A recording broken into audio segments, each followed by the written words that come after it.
All right, we're live Tuesday, May 18th. Market Movers here with Justin Perri, Mr. JP. I don't know if you like that nickname at all or not. I'm probably not going to give you a nickname. But, Been called it for a long time, Mike. So it's have all you? good. Okay. Yeah, JP's pretty familiar. So use it whenever you want. Anyone can always use it. It's a good one. But how you doing today, Mike? Good. It's been a busy morning. Got the early edge in. Played a little tennis this morning. Just got off CBS Sports HQ, doing a little golf stuff for the PGA week. Getting ready for some baseball action. So. Yeah. Kind of interesting day. We didn't have pitchers for 3 or 4 of the games, but I did not have a lot of value across the board this morning when I initially looked at a lot of my stuff. I am right there with you. I had a pretty tough time finding anything on this one. I was able to get a little bit of, I would say a little bit, I was able to pinpoint a couple plays that I like. I will talk about them as we get to the slate, but it was a very accurate day, right? This is one of those days where the lines come out. You look at your numbers, you look at what the market's saying, and you're like, you know what, that's kind of right. And it's going to happen a fair amount, and you want to be ready for it, and it's not a bad thing, right? It actually usually is a good thing. It means to be able to step back and say that means that your process is working. Rather than being able to say, I can find 10 bets every day I like, it's. Yep. Yeah, I was a little surprised still how tight my model was to the market just because there are 15 games today. Right. Usually on a 15 game day, I will have 2 to 3 that stand out as playable. And there's one that I haven't played yet. I kind of mentioned it in Discord today that there is a model edge on it. It's actually the first game of the day that we'll end up talking about, but yeah, it's definitely a very efficient market day so far. Let me get the chat fired up. Is that an Austin FC jacket? It is. Yes. I'm currently living in Nashville, lived in Austin, had a place for up until very recently, actually. No longer have the place in Austin, but one of my favorite places on earth. We'll be going back there pretty frequently now that everything is opened up. But I love the Austin FC for sure. All right, let's start with the first game because I do want your opinion on it. There's one side that appears to be tracking some sharp action. It is the side that I agree with. My Sims have value on the Cincinnati Reds. I'm cautious with it. I haven't played it yet. Thinking that people might bet the Giants and that number might come down just a little more. Model continues to find a little value on the Reds, even with Luis Castillo in his current form when the Reds are at home. So I'd love to hear your thoughts on it. I know you've been a big Giants guy. You've had a lot of edges on the Giants recently. So very curious to see what you think about this one because I have not asked you about this one yet. Well, yeah. So I won the Giants play last night at plus 125. It was a great little win to start the week off right with the first game on the Monday. I happen to agree with you here. I definitely am on the Cincinnati Reds side. I'm thinking that what's going on here for me is I see a big advantage for the Reds in the bullpen side of the game when the Giants have to resort to their weaker bullpen team rather than the people who have pitched both of the last 2 games. Names aren't, dawning on me at the moment. But I also think Luis Castillo is pitching better than his numbers might indicate. He is still throwing a 97-mile-an-hour fastball, and I don't know if the Giants are really going to be able to keep up with it. You have Anthony DeSclafani on the other side, and while he's been good, it's not like he doesn't give up a couple runs, and we all know what it can be like to pitch at the Great American Ballpark, which is something that I have played a lot this season. You're getting an over line of 8. I think that might be a good way to approach this game. We saw the Giants put up 6, and the Reds came alive late last night. I think that, there's really bad VMI numbers on the Reds again, but I mentioned it quickly this morning. I don't really buy it. I think that they probably settle in a little better today and they hit DeSclafani for a couple runs. So I'd lean Reds and I lean over. That's how I'd play this game if I had to. Yeah, DeSclafani is a former Cincinnati Red. He's had some experience pitching in the park here, but my model is definitely on the Reds. I haven't played it yet. For those that are just joining, it looks like we had a big jump in viewership in the last few minutes, but I did have a model edge on the Reds. I still do. Holding out as long as possible, thinking that the San Francisco Giants and their hot run and the Reds kind of struggles at times. I think we're going to see the public continue to buy the Giants in this spot. So that's why I haven't played it yet. It's also a little caution with Luis Castillo. While Justin, I do agree that he has not been as bad as the numbers indicate. The regression has not been as strong back to where my baselines for him, frankly, have been. So we're a little cautious with firing away on that one. I will end up with at least a quarter to 0.4 of a unit on this game, if not a full play, depending on if and when the market moves it with public action on San Francisco. But that's where I'm at on this one. I think we'll see a bit of movement this afternoon. Really quickly. Castillo, right, 7.71 ERA. xERA is 4.81. FIP, fielding, independent pitching, 4.27. The strikeout rate is down at 16.3, 0.387 expected weighted on base average. So that's not great. So yeah, it's a little bit of a worrisome spot, but I do think that the Reds probably have value here today. But I don't. I'm probably passing on the money line personally. I did not make a play on it, and I don't know if I'd tail. Yeah, the thing that's encouraging to me about Luis Castillo when we look at some of the batted ball data, the launch angle against is only 5.4 degrees. Right. I'm okay with that. Point. I like that quite a bit.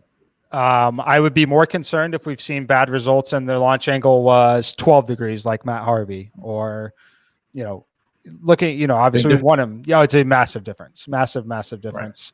Right. He's not allowing a ton of hard contact, despite what you might have think you've seen when you're watching. I mean, 89 miles per hour is the average exit velocity here. That's really, I mean, it's not great, but it's definitely not high. Like, definitely not high. So that's where I'm at on it. Model does have the edge on it. I'm going to end up with at least a quarter unit if you're watching this and want to go ahead and grab it. But I will end up with a quarter unit. Whether or not it'll be a full play, the model wants it to be a full play, frankly. This is one spot where I don't jump to the model initially. Some caution with Luis Castillo, just a little bit. But a reason for me waiting again is thinking the public action will buy the Giants here. Public's all over the Giants. I mean, I'm seeing 70+%, man, and that is some heavy action on them. But the sharp money is clearly all over Cincinnati. I mean, action's showing me 77% Giants bets, but only 54% Giants money. So 23% differential is really not. That's a big deal. Like, that's usually a number that I'll be like, okay, that's some pretty sharp money. So I expect a little bit of movement. This is definitely one where you can wait because there hasn't really been a lot of movement, right? It's sitting at 125. It went to minus 120 briefly, but the buyback didn't take too long. So wait and see on this one. Like Mike said, he'll be going quarter unit. I don't hate the Reds to win, but Giants are still the National League's best. But I like the 8 line. It opened at 8.5. It's fallen to 8. You get a nice push there. I think if you're gonna, me and those overs at Great American Ballpark. I think where are they at now? The over under total is 12-5. So only 5 losses on the over plays when the Reds are home. Questions here. Can you discuss the correlation between value and win probability, if any? I mean, I guess in terms of win probability and value, as far as making a play from the model, I'm typically looking for around 3 to 4% edge for like a full play, which is a pretty meaningful edge in baseball. So as far as answering that question, I'll try to dive deeper if you want to expand on the question a little more too. But no, Jake, we do go through every game on the stream for the most part. Yeah. Sometimes if we're running really long, we'll skip a few, but some of them will spend a lot more time than others. There are several games still that don't even have lines out yet. Because of pitching information. So We don't bet every game though, if that's what you mean by hit. But we go over every single one. Yeah. No, I currently have one play, and then the Reds will be for a quarter unit will be my second play, but that's all I have on the day so far. How much does the bad defense in the Reds offense offset the difference in Castillo's xERA compared to his actual ERA? Probably a decent amount. I know I looked at the Reds fielding yesterday because they gave up that first run on the error in the first inning, and that was pretty gross out of Jonathan India. And I think they're like at 23rd in the league in terms of fielding. So my guess is that it has played a decent role. But that's something you got to consider. I mean, this team is going to make errors almost 2% of the time. That's not a small amount. No, definitely not a small amount. All right, let's move on to the next game. I'm trying to see if we even have any. We don't have any information, no lines posted that I'm seeing on Phillies Marlins, right? I don't understand why, but you are correct. I think there was late pitching information. I think that as far as the Phillies side goes, Bryce Harper, JT Realmuto, and Didi Gregorius are all three listed as questionable as well. Rare to see just player status that is not pitching being something that causes a line to not be up. I'm going to check some of the other books and see if I find anything on it. There's nothing on this game still. So I think that we'll stay away from that one for now. Next game, Rays Orioles is the I have on the schedule here. I think this one is super interesting as well. Where did this one open? Yeah, we have a little bit of movement. 5 cents, right? Yeah, what I'm showing on the Orioles side, though, this is all William Hill lines. You're getting if you like the Orioles, you can get a much better price on William Hill right now. They're hanging plus 143. Wow. It opened at plus 130 for them. The Rays have only moved from minus 150 to minus 153, so not a lot of movement on that side. But they appear to be looking for some Baltimore Orioles action over there at William Hill right now with that plus 143 number. You have any thoughts on this one? Yeah, it doesn't really look like there's much sharp action in either direction. It seems a little closer to probably taking Baltimore, just in the sense that Matt Harvey's been a little surprising, and the Tampa Bay Rays offense can fall flat at times. This is a stay away for me. I really don't know which way this is going to go. I feel like both these pitchers could show up. Both these pitchers could just, hop out of the game after 3 innings and getting blown up. This one's a little confounding, and I don't really, I'm not really about this one. It's a big pass. Yeah, I have an interesting hot take on it. The model is not exactly backing this up. But I think this could be a very big Tampa Bay Rays offensive explosion spot. I think, we don't see them terribly often from them, but when they do hit well and keep the line moving, so to speak. They obviously get Matt. It is a nice positive park shift for them as they're playing on the road in Baltimore. So this is one where I am relatively interested. The VMI numbers say that it's not great for them. It's right around the baseline. However, I have some major concerns with Matt Harvey. I thought he was back a little bit at times. I don't know. I don't know how much I think that he's back. I think that he's vulnerable. I think that he's going to be wildly inconsistent throughout the season. So would you play this on the run line? If you had to play it? I mean, because I don't think you want to lay minus 160 to get the Rays right now. Correct. So what this would be for me would be, I actually have someone, Jake dropped it in the chat as well. I would potentially play it first, Rays run line minus half a run, or I would play it full game run line. There's no chance I'm laying minus 150 with them in this spot because I do respect what Matt Harvey's been able to come back with. I don't have any edge on it at that point. But if I did, the closest thing to the edge I would have would definitely be first 5 run line or full game run line. I do love the lefties, though, in this park. That's going to be Meadows, Choi, Brandon Lau, Joey Wendell, even. I think that really, like, it's not going to shock anyone, right, if the Rays are up 4-0 at the end of the first inning in this game. Not in the slightest. My take on that one. It's a good take, honestly. I think it's an interesting play, and every single day it seems like we walk back through what we do on the show, and we're like, all right, we got that one, we got that one, we got that one, and like, why aren't we betting on this stuff? And like, it's funny because sometimes your analysis is just always hitting, but then to pass that threshold of like confidence to take a full unit bet is just a different level.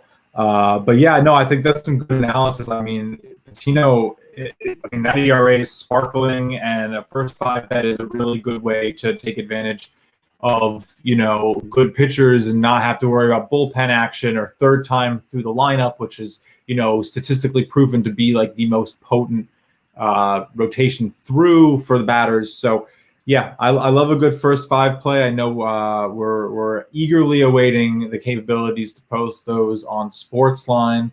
I believe it is coming this summer.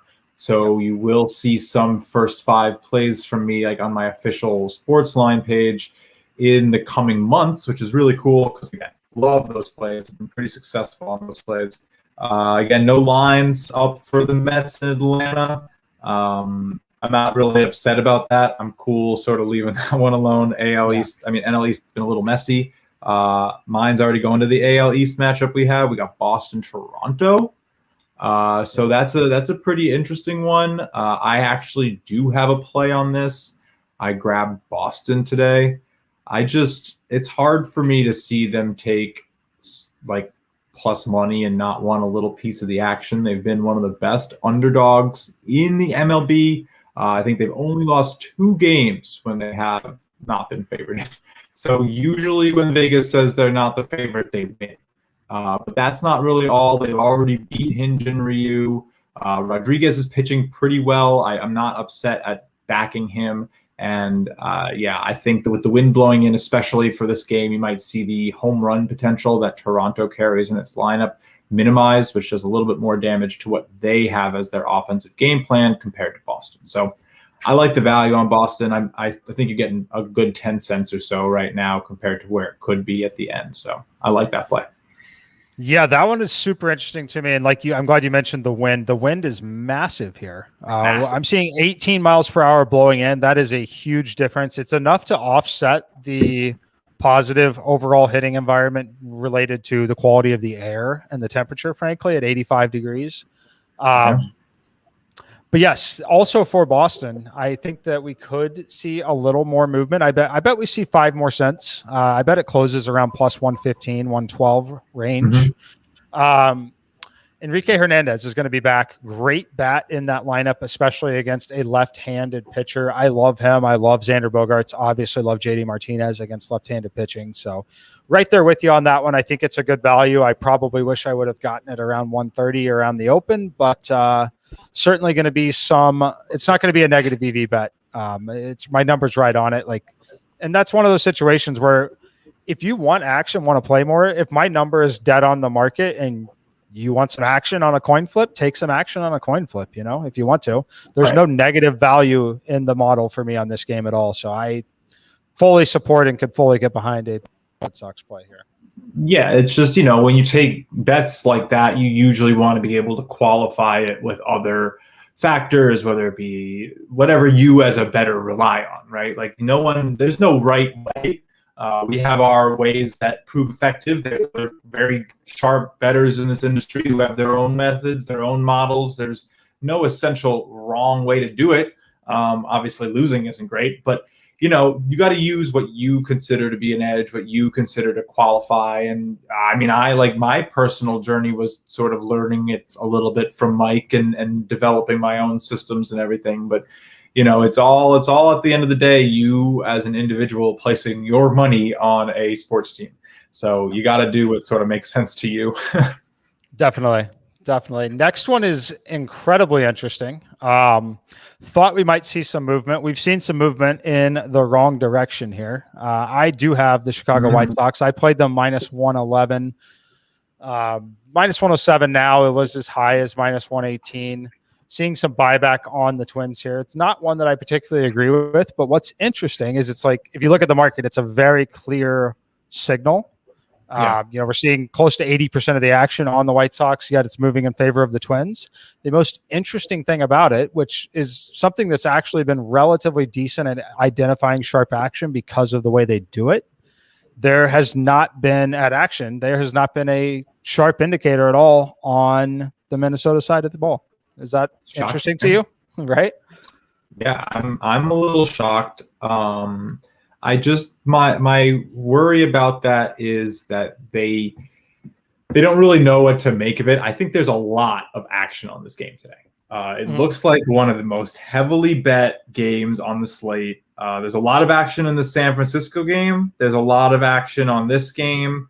There's no one's touching the Washington game.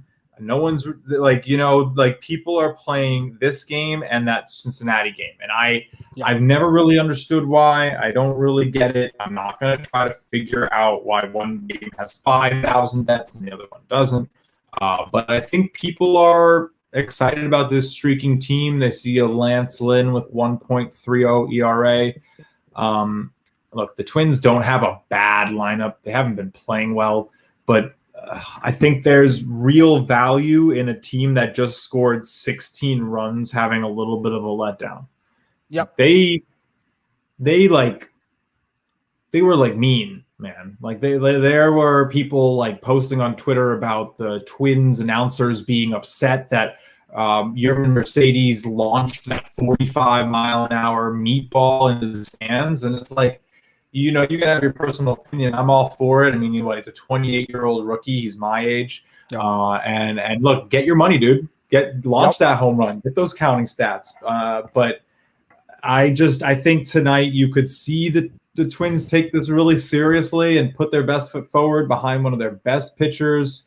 And you get a little emotion involved, and all of a sudden the White Sox drop one to a righty without Jose Abreu in the lineup. Yeah, no, it's very legitimate. And I think the thing that's most exciting for me about it is if you end up on the wrong side of the game, it's a minus 111. You're not laying insane juice. Yeah. Like, it's essentially a coin flip game. Like, obviously my model says this number should be minus 127. I'm interested to see if Mitch Garver or Kepler play. Garver, obviously talented catcher, plus EV bat at the catcher spot. Big loss to them offensively if he does not play. Max Kepler, one of their better left-handed hitters, facing a righty with the platoon advantage. But for me, and what you mentioned there too about the emotion involved, honestly, if they want to throw at Mercedes or something, I'm more than happy to let them put a runner on base for free for this White Sox offense. So absolutely fire away. Go do that. I think that if Tim Anderson can get on base, if anyone can, I love the pressure that they can put on Michael Pineda. He's someone I've watched for a very long time, obviously dating back to the Yankees days. Yeah. All the talent in the world. There's a point where we thought he could be, one of the top 5 pitchers in Major League Baseball, right? So we've seen some variance, but I think that this is a spot where I want to attack the variance. I can kind of get behind some of the market movement that we've seen.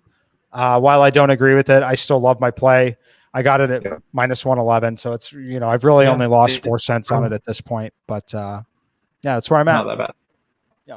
Yeah, I agree. Next game up's Washington, Chicago. Line open minus 110 for Washington. It's now minus 120. So some decent movement. Again, this is not a very heavily played game. There hasn't been any movement on the total. It's Corbin versus Davies. I don't think anyone knows what Patrick Corbin's going to come out with on a given day. He's been a lot better. He looked like an ace last time. I lost on that game. I don't forget these things. I had Philly in that game. I think that was on Thursday. I think he probably is feeling a little better.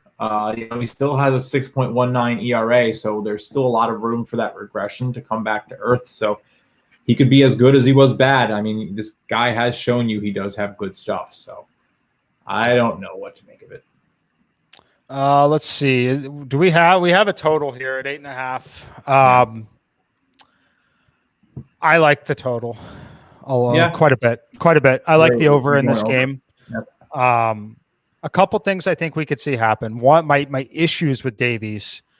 He's been great the last couple starts in terms of having control. If he doesn't have the command at all, absolutely the wrong team with Turner and Soto at the top of this lineup. If you walk one of those 2 batters, you're in a lot of trouble. If he walks Trey Turner in this game, he's on third. Like, he's just they're going to be aggressive in this game if they do get on base. I look at a lot of the expected data, right? We talk about it all the time. Zach Davies, actual weighted on base average, 366. The expected number is 395. Not good. Patrick Corbin,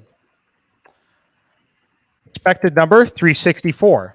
Actual number, 364. Expected, 395. Identical. Both these pitchers are approaching 400. They are next to each other, ranked. There are 282 starting pitchers in baseball that qualify so far.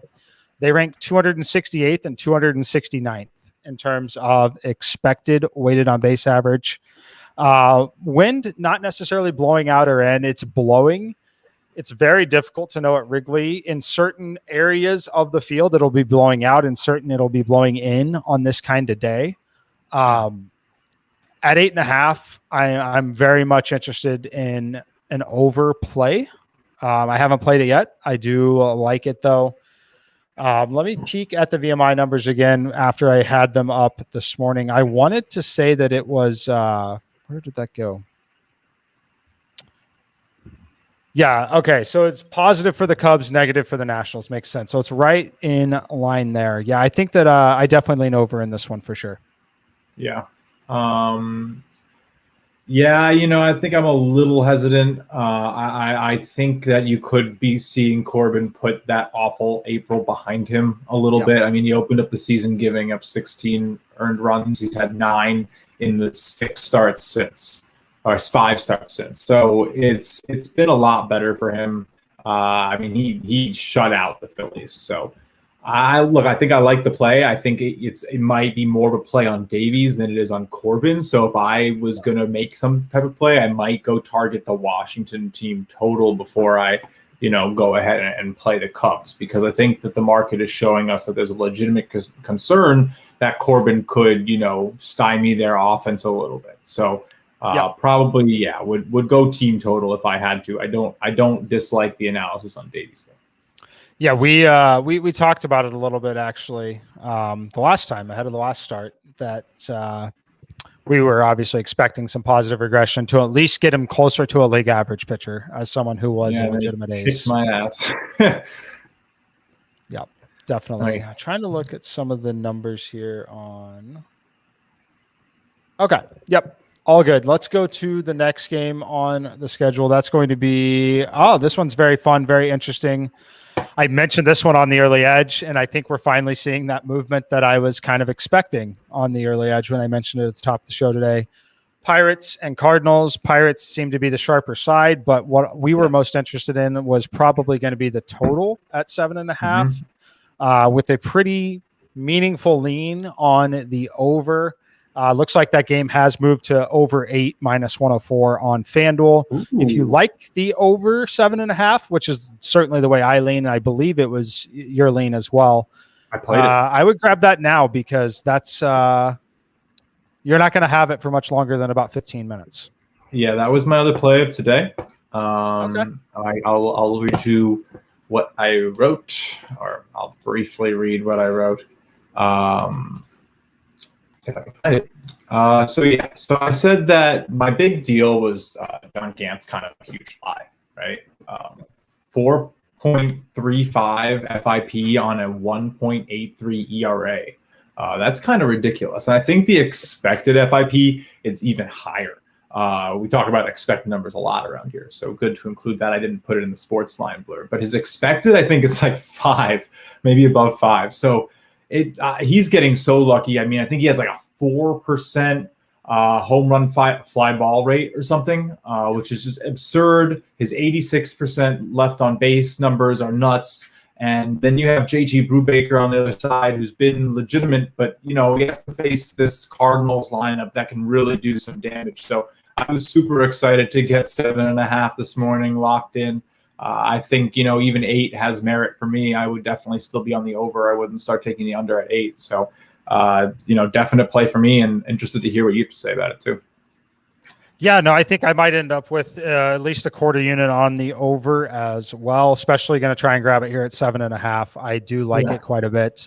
All the things you mentioned, I obviously lean more towards weighted on base average than anything, but 311 actual, over 350 on the expected. It's a large enough delta that we do expect that 350 to be more of a baseline than the 311. which is, you've indicated with everything else that you've given there. The hard hit rate is approaching a level, almost 91 miles per hour on the average exit velocity. That's to the point where it's starting to get concerning because, the hard hit rate is over 40%, 39 balls in play that are 95 plus miles per hour off the bat. I think that some of that regression is coming there.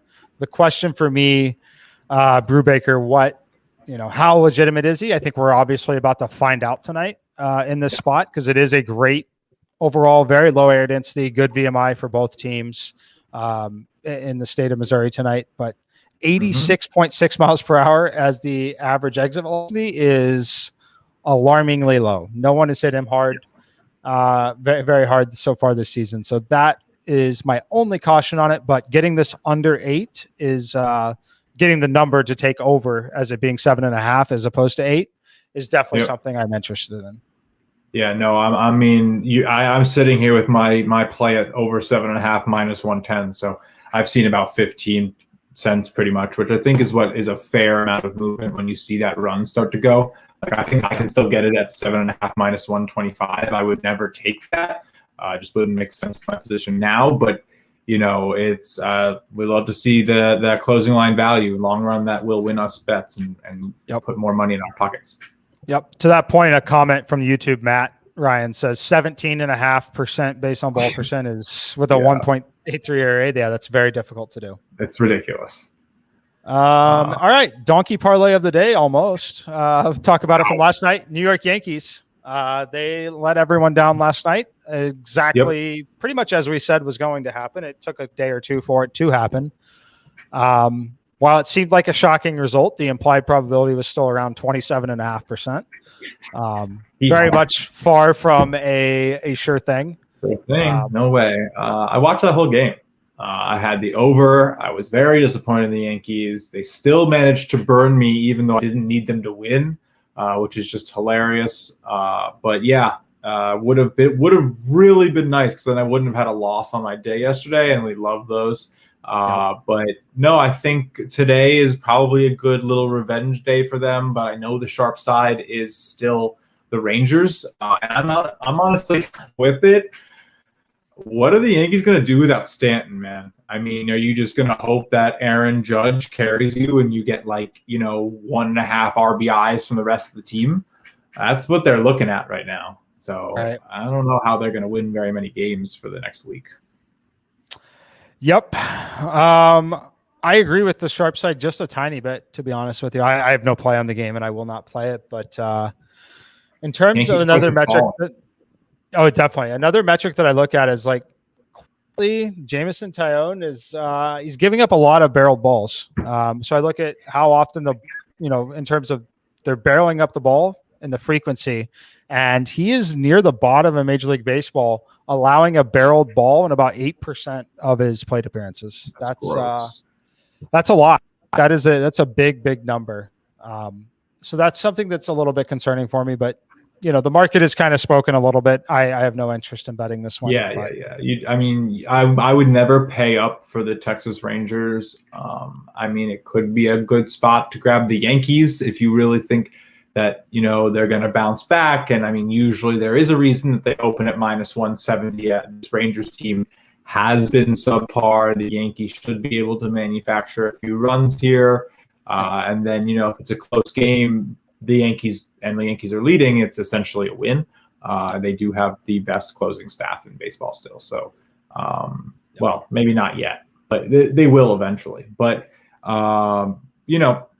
there's a pass. It's a pass for me. Leave it alone. I try not to bet the hometown team. For me, it's just hard. It's hard to separate what, you want and what you think. And you tweeted about that yesterday, but it's funny. Definitely. Kansas City, Milwaukee. I know there's some interesting thoughts on this one. I was asked a question about this in your Discord about how to play it. I think you lean on the over. I think I agree, but I wouldn't play the Milwaukee Brewers team total over 4.5. That is where that line is, and they just don't get to 5 a lot. They're a type of team who's going to win 4-1 a lot, score 3 to 4 runs. they're just not the biggest offensive powerhouse. So you got to bet on the both teams combining to get this over there. Yep, it's nearly identical to me to the St. Louis game. Again, mentioned it on the early edge at the top of the show. Same state, not far away. Very similar hitting conditions overall. Big positive VMIs for both, giving the National League team, Milwaukee Brewers, a designated hitter. All things that are not insignificant, and the market is finally reacting. This one is also minus 108 at over 8 on FanDuel. Still getting it at 7.5 around a few of the books. But jump on it now if you like that, because you're not going to have that for much longer as well. I do expect that one to close at 8, just like the St. Louis game. But as far as winning the game, I have no interest in playing either side. For me, it would be the total, and the total over 7.5 would be the only play I would have on that game. And I wouldn't even lay minus 115 on it. I would, if you're somehow able to get 7.5 minus 110 or better, then yeah, absolutely fire away. You probably have 1.5 to 2% edge. Next game. A lot of movement on it, though. Just gonna say, like 20 cents of movement towards Milwaukee. I mean, I think if you got it early, you're probably not upset, but I'm pretty good on it. But yeah, so next game is we get to see the potential MVP play here. Not Mike Trout, the other guy who has the 2.0 ERA and is leading the majors in home runs. But yeah, I think an overplay here is really interesting. I do not hate the Angels, but I'd probably go Indians. But at the same time, like when I feel that way, that's like, all right, next game. Yeah. So I think that the market is not exactly sure what's going to happen, but Mike Trout is questionable, right? So the market is very cautious with this game. They'd open at minus 130. It's moved to minus 115.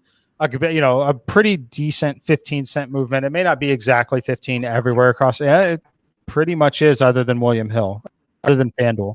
FanDuel, New Jersey is still hanging minus 130. Everyone else is hanging minus 115 on it.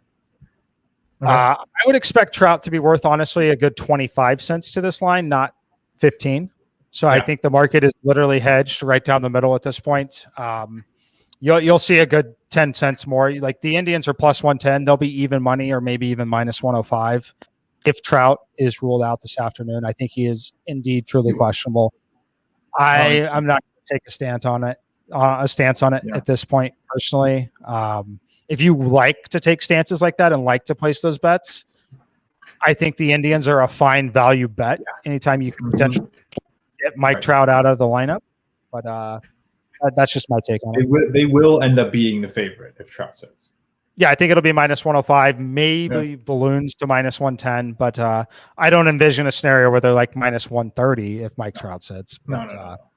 Yeah, I mean, that'd be like 30 cents of movement. I don't think it's that heavy, but interesting bet to take there. I mean, that's sort of what you're saying. You're like, oh, I can get value gambling on Trout sitting. I think he's going to sit. I'll take the Indians. But after that, like, there's really nowhere to like grab onto this game too much. Maybe again the over, which might be a little bit lower because Trout is questionable. You probably see it at 8, maybe even go up to 8 if he plays. That's possible. My guess is you would definitely see a couple cents of movement on the over. But yeah, I'm staying away. Couple more games on the slate. I don't really have much for Houston, Oakland. What do you think? So this one's tricky. This one is a tricky trust the process for a lot of sports bettors as well. You look at some of the generic weather data and you see wind blowing out to dead center field at 13 miles per hour with a lineup like the Astros, a lineup frankly like the A's at times. But you have to remember it is still a very friendly pitching environment, especially being a night game here. But it is the Astros against left-handed pitcher. We saw Manaea struggle in the last start. My lean on this game is still going to be towards the under. You're starting to see some movement on the sharp side to the under, and that's why it's moving from 8.5 to maybe 8. But getting this one at 8.5, I would potentially be interested in the under here. Pretty big negative VMI for both, relatively high air density. You always have the extra foul ground in Oakland. So it's one of those where I do make this median number around 8.1. At 8.5, I could see myself playing a little bit of an under on it, but that's just me. Yeah, no, it looks like the under's the sharp side. I mean, it looks like crazy on action. I'm not even going to get into it. When numbers get that crazy, I don't necessarily take them into account. I mean, we're seeing like a 43% differential. There's no way that's true. But I mean, I have to agree. This is a really nice place for like a contrarian under with these winning teams that have a kind of a rivalry, right? For big rivalry, yeah. Right. I think I read, I believe it was one of the sports line handicappers who mentioned that like the Astros have won 6 straight in Oakland or something. So this is kind of a big deal. These teams have a sort of a heated relationship. Nobody really likes the Astros. Manea has been good against them. And like Jake is talking about in our chat on Twitch, Houston Astros are not as good versus lefties. So you could see a little bit of a tough time for them, and your overlead might very well come to fruition. I mean, your underlead might very well come to fruition. And I would say, I think he's actually saying that he likes the Astros against lefties. Really? Would be in that camp normally. I wish that they would turn it on a little bit. A lot like the Braves, it's very concerning and confusing, frankly, that this lineup hasn't been better against lefties. Because individually they have a number of players that in their careers and through the baselines, they should be a positive team against left-handed pitching. But it's just a lean, but I would lean under only at the 8.5 number. I would not touch it at 8.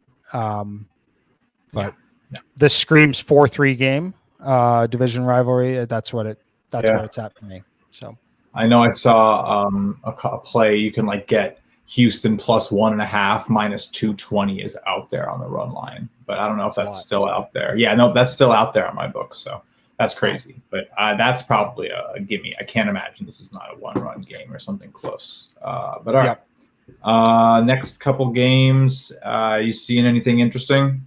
Dodgers Diamondbacks, no line out on this one yet that I'm seeing. So that's a thing. Urias is pitching for the Dodgers, no starter named for Arizona. Next game, Blake Snell on the mound, minus 227. I think it probably would have to be a Padres run line, which that's the only way I could ever get to betting the Padres here at this number. But I'm a little worried about the Padres, to be honest with you. I wanted to talk about it really quick. Blake Snell has not been the Blake Snell you think his name might be. He's like not getting past the 5th inning. He's throwing too many pitches. He hasn't been able to locate his curve or his slider, which, when that happens to a pitcher and he can't, use his pitches to get you out, he has to become hyper reliant on the fastball, and then it becomes a matter of his placement. And Snell has not always been like this huge placement guy. So, he's been getting hit up a little bit. I don't necessarily agree with the 25 cents of movement away from Colorado. Maybe that's happening because Charlie Blackmon isn't playing, but I thought that he's probable. So with, Blackmon coming back, if this keeps moving, this could become a play for me on the Rockies. And I know that's really, really weird to hear. But I don't think this game's going to be as non-competitive as minus 235 makes it out to be. Yeah, so I have a couple takes on it. Blackmon is probable. I think some of the movement is just the fact that the Rockies have been really kind of bad away from home there. And then secondly, I know. Eric Hosmer is now questionable. Could be returning for the San Diego Padres here. That, while it is a negative situation for him against a left-handed pitcher, it is something that's probably an overall boost to their team in the betting market. So they are incredibly left-handed at this point. But to your point, Blake Snell has not been as good as I would expect. Very friendly pitching environment in San Diego. Moving to the National League, gets to face the designated hitter. His expected weighted on base average is 342. And if you had asked me before the season, him heading to this spot, I would have sooner guessed it should be 242 than 342. Right.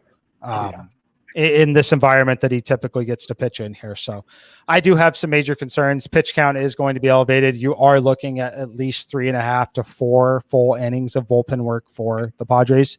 Yeah. Unless they start attacking first pitch, putting balls in play. But that's where I'm at on it. It would have to be. I think an overplay could be a good way to attack the game, honestly, because if you think that, you agree with me that maybe the Rockies show up a little bit more, but, obviously it's not enough, and Gomber can't, if that's how they say it, can't handle the San Diego offense, especially with Hosmer back. Last night the Padres carried the over by themselves, and they've only gotten an extra half run. So if they repeat and the Rockies give you 1 run, you're going to cover. So maybe it'll be an overplay. I'd probably need if I can get another 10 cents on the Rockies and get them at plus 205, I'll probably throw like 0.2 at it though. Something like that, where it's just the value is too great. Like I know that they stink. I know that they're 2-14 away, but like still a sport contest and anything can happen, Absolutely. Last game of the day, Mariners open -125. Looks like they're sitting -115 everywhere but FanDuel, where they're -122. The Tigers have not been horrible recently. No, they've actually been relatively reliable, because they keep getting such big positive lines that if you just have been taking them blindly, you're probably doing very, very well on those scraps that they throw you positively. So, I'm not against taking them here. They have been producing decently. I'm not really sure what I feel about Dunn as a pitcher. Justin Dunn, I don't really know much about him. But, I'd probably play an under. Both these teams have been anemic at times. It's going to be hard for them to get to 9. You're probably going to end up pushing 8, but good chance we see like a 4-2 game or something here. Yeah, I could. There's basically my leans on that one. The total's coming down. It's at 7.5 on FanDuel. Not going to play it under that, but I could have got there under 8 potentially. I do lean towards the Tigers here. I have some pretty major concerns with Dunn. His actual number is very good, around 300. The expected is all the way up to the 360 range. Tigers offense has been much better. Now, Spencer Turnbull on the other side, his expected numbers have actually been quite good. Below 315 in terms of the expected number. Gets a pretty positive park shift overall. It's a pretty friendly pitching environment, big negative VMIs for both teams. We're talking about a temperature in the game only 50 degrees. I think that's obviously a very friendly pitching environment. So I don't have plays on it.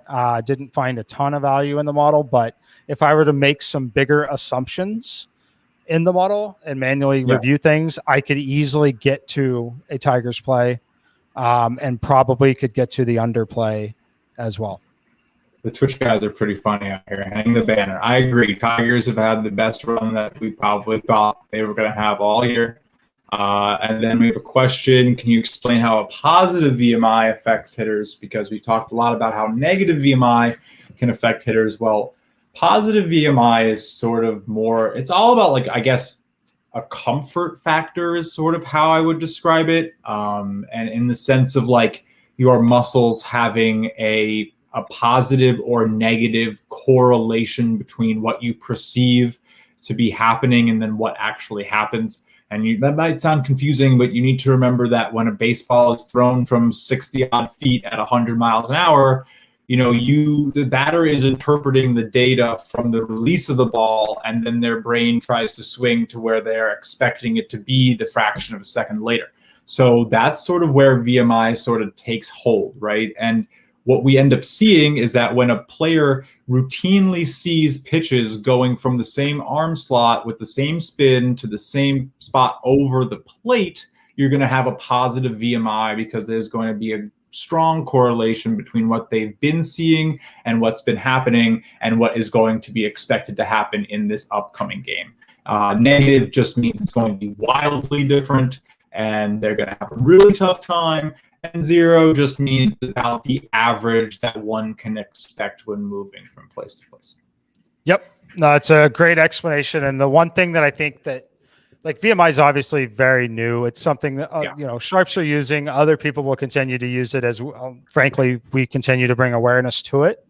I think one of the underrated aspects, and something you've probably heard me look for as well, I'm still looking for very neutral VMI with extreme positive weather, because it is exactly what they're, it's an average situation, and you're going to let the weather itself take advantage. So I think that that's where it's probably going to be something left on the bone a little longer too, because when we see massive VMI numbers, those ones are going to see strong positive and negative market reactions. It's the situations where the VMI doesn't show you anything glaring, but the weather itself, the air density, things like that, I think that's where the meat is going to be left on the bone the longest when it comes to looking at this data.